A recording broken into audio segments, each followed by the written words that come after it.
Friends, welcome to சமையல் பவன். இன்னைக்கு நம்ம விநாயகர் சதுர்த்தி ஸ்பெஷல் பூரண கொழுக்கட்டை எப்படி பண்றதுன்னு பார்க்கலாம். இந்த மெத்தட்ல நீங்க ட்ரை பண்ணி பாருங்க. உங்களோட கொழுக்கட்டை நல்ல சாஃப்டா எவ்வளவு நேரம் ஆனாலும் அதே சாஃப்ட்னஸோட இருக்கும். அதே மாதிரி என்னென்ன ஷேப்ஸ்ல நம்ம கொழுக்கட்டை பண்ணலாம் அப்படின்னு இந்த வீடியோல நான் ஈஸியா சொல்லியிருக்கேன். வீடியோவை ஸ்கிப் பண்ணாம பாருங்க.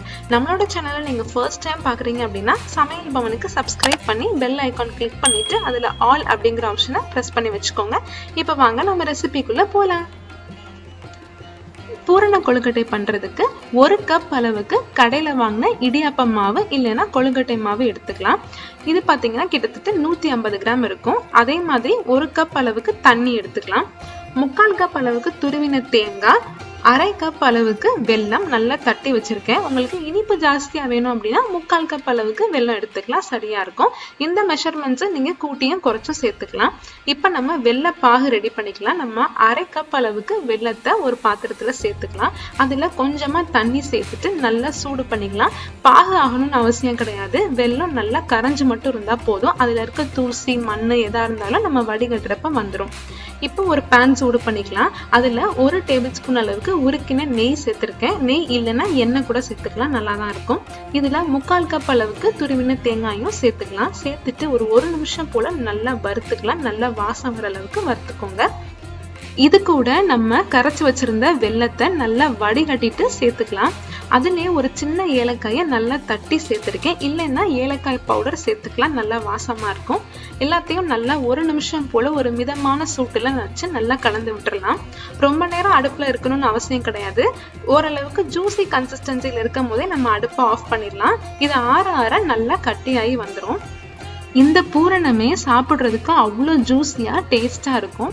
இப்ப நம்ம மாவு பிசைறதுக்கு தண்ணி ரெடி பண்ணிடலாம். ஒரு பாத்திரத்துல 1 கப் அளவுக்கு தண்ணி சேர்த்துட்டு ஒரு சின்ன சிட்டிகை உப்பு, 1/2 டேபிள் ஸ்பூன் அளவுக்கு நெய் சேர்த்துட்டு நல்லா தளத்தலன்னு கொதிக்க விட்டுறணும். ஒரு மிக்சிங் பவுல்ல 1 கப் அளவுக்கு இடியாப்பம் மாவு நம்ம அளந்து வச்சிருந்தோம் இல்லையா, அதை சேர்த்துக்கலாம். அது கூட நம்ம சூடு பண்ணி வச்சிருக்க தண்ணியை நல்லா கொதிக்க தான் சேர்த்துக்கணும். இப்போ நல்லா சூடா இருக்கனால ஒரு ஸ்பூன் வச்சு தண்ணி எல்லா பக்கமுமே கோட் ஆகுற மாதிரி கலந்து விட்டுக்கலாம் ஃபர்ஸ்ட். அதுக்கப்புறமா ஓரளவுக்கு கை பொறுக்கிற சூட்டுக்கு மாவு வந்ததுக்கு அப்புறமா நம்ம கையால நல்லா பிணைஞ்சு விட்டுக்கலாம். ஓரளவுக்கு நல்லா ஒரு சப்பாத்தி மாவு பதத்துக்கு நல்லா பிணைஞ்சு எடுத்துக்கலாம். இந்த அளவுக்கு இருக்கணும், கையில ஒட்டாம இருக்கணும். 1 கப் அரிசி மாவுக்கு 1 கப் தண்ணி சேர்த்து பிணைஞ்சிட்டோம் அப்படின்னா கரெக்டான கொழுக்கட்டை மாவு பதம் நமக்கு கிடைக்கும். நம்ம கையில கொஞ்சமா எண்ணெய் இல்ல நெய் தடவிட்டு மாவு நமக்கு தேவையான சைஸ்ல கொழுக்கட்டை மாவு எடுத்துக்கலாம்.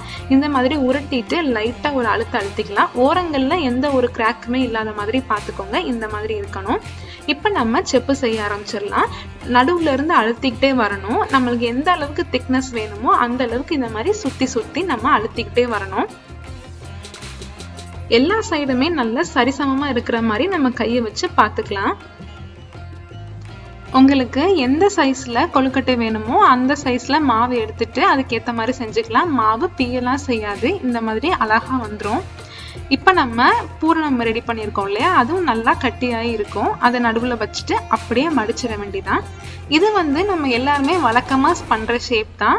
இந்த மெத்தட்ல பண்ணீங்கனாலும் ஈஸியா இருக்கும். இந்த மாதிரி ஓரங்களை நல்லா அழுத்தி விட்டுற வேண்டியதான். நம்ம பூரணம் வெளியே வராத அளவுக்கு அழுத்தி விட்டுக்கோங்க.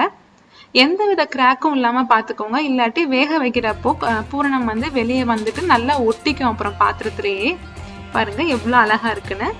இப்ப நம்ம பூண்டு ஷேப்ல கொழுக்கட்டை எப்படி பண்றது அப்படின்னு பார்க்கலாம். அதே மாதிரியே தான் மாவு எடுத்து உருட்டிட்டு நல்லா செப்பு பிடிச்சிக்கலாம். நம்ம விரிச்சு வச்சிருக்க மாவோட ஓரங்களை எடுத்து இந்த மாதிரி அழுத்தி விடணும். இந்த மாதிரி எடுத்து 2 பக்கமே சேர்த்து விட்டுட்டே வரணும். கொஞ்சமா கேப் விட்டு சேர்த்துக்கலாம். பூண்டு ஷேப்ல கொழுக்கட்டை பண்றதுக்கு அச்சு கடையில கிடைக்குது. ஆனா அதுல பண்றப்போ கொஞ்சம் ஹார்டா இருக்க மாதிரி இருக்கு கொழுக்கட்டை. இந்த மெத்தட் பண்ணி பாருங்க, ரொம்ப ஈஸியா நல்ல சாஃப்டாவும் இருக்கும். இப்ப நமக்கு நடுவுல ஒரு குழிவு மாதிரி கிடைச்சிருக்கு இல்லையா, அதுல நம்ம பூரணத்தை ஸ்டஃப் பண்ணிட்டு இந்த மாதிரி எல்லாத்தையும் ஒண்ணு சேர்த்துட்டு லைட்டா ஒரு சுத்தி அழுத்தி எடுத்துக்க வேண்டியதான். அவ்வளவுதான், நம்ம சூப்பரான பூண்டு ஷேப்ல பூரண கொழுக்கட்டை அழகா ரெடி ஆயிடுச்சு. எவ்வளவு அழகா இருக்கு பாருங்க. இப்போ நம்ம ரவுண்ட் ஷேப்ல எப்படி கொழுக்கட்டை பண்றது அப்படின்னு பார்க்கலாம். அதே மாதிரி செப்பு பிடிச்சிக்கலாம். அதுல கொஞ்சமா பூரணம் வச்சுட்டு நல்லா பால் ஷேப்ல உருட்டிக்கோங்க. எந்த வித கிராக்குமே இருக்கக்கூடாது. கிராக் இருந்துச்சு அப்படின்னா நம்ம வேக வச்சு எடுக்கிறப்போ பூரணம் எல்லாமே வெளியே வந்து நல்ல பாத்திரத்திலே வந்து ஒட்டிடும். இந்த மாதிரி இருக்கணும். இது எல்லாத்தையும் விட ஈஸியான மெத்தட் பார்த்தீங்கன்னா, ஒரு சில்வர் ஃபாயில் இல்லை ஒரு பாலித்தீன் கவர் இல்லை ஒரு இலை எடுத்துக்கலாம். அதில் 2 சொட்டு நெய் இல்லை எண்ணெய் சேர்த்துட்டு நல்லா தடவிட்டு அது மேலே நம்ம மாவை வச்சு இந்த மாதிரி விரிச்சுக்கலாம். என்ன சைஸில் வேணுமோ அந்த சைஸில் விரிச்சிட்டு கொஞ்சமாக ஸ்டஃபிங்கும் வச்சுட்டு இந்த மாதிரி அப்படியே கவரோடையே மடிச்சிட வேண்டியதான். அதுக்கப்புறமா இந்த சைடு எடுத்தீங்க அப்படின்னா கவர் மட்டும் தனியாக வந்துடும். நம்ம கொழுக்கட்டை கையில் அழகாக கிடச்சிரும். எந்தவித கிராக்குமே இருக்காது. ரொம்ப ஈஸியாக சட்டுன்னு பண்ணிடலாம். நீங்கள் பிகினர்ஸாக இருந்தால் இந்த மெத்தட் ட்ரை பண்ணி பாருங்கள். இதை இன்னும் நம்ம அழகாக்குறதுக்கு இந்த மாதிரி ஃபோர்க் எடுத்துட்டு லைட்டாக ஓரங்கள் அழுத்தி விட்டீங்க அப்படின்னா ஒரு டிசைன் மாதிரி கிடைக்கும். இந்த மாதிரி நிறைய டிசைன்ஸ் வந்து நம்ம விருப்பத்துக்கு ஏற்ற மாதிரி பண்ணிக்கலாம். அவ்வளோதான். இப்போ நம்ம எல்லா கொழுக்கட்டையுமே வந்து ஸ்டீமர் பிளேட்டில் வச்சு வேக விட்டுக்கலாம். இல்லைன்னா இட்லி தட்டில் கூட நீங்கள் வச்சு வேக விட்டுக்கலாம். நல்லா தண்ணி கொதிச்சதுக்கு அப்புறமா இட்லி கொப்பரையில் வச்சுட்டு மூடி போட்டு கரெக்டாக 7லேருந்து 8 நிமிஷம் மட்டும் நல்லா ஹை ஃப்ளேமில் இருந்தால் போதும். ரொம்ப நேரம் இருந்துச்சுன்னா கொழுக்கட்டை நல்லா ஹாழாயிரும். இப்போ பாருங்கள், ஓரளவுக்கு கலர் மாறி நல்லா ஷைனிங்காக வரணும். கரெக்டாக 7 நிமிஷம் தான் ஆயிருக்கு. ஒரு 2லேருந்து 3 நிமிஷம் போல சூடு ஆறுனதுக்கு அப்புறமா தான் தட்டுல இருந்து கொழுக்கட்டை எடுக்கணும். இல்லாட்டி ஒட்டிட்டு வந்து நமக்கு பிஞ்சு போயிடும் கொழுக்கட்டை.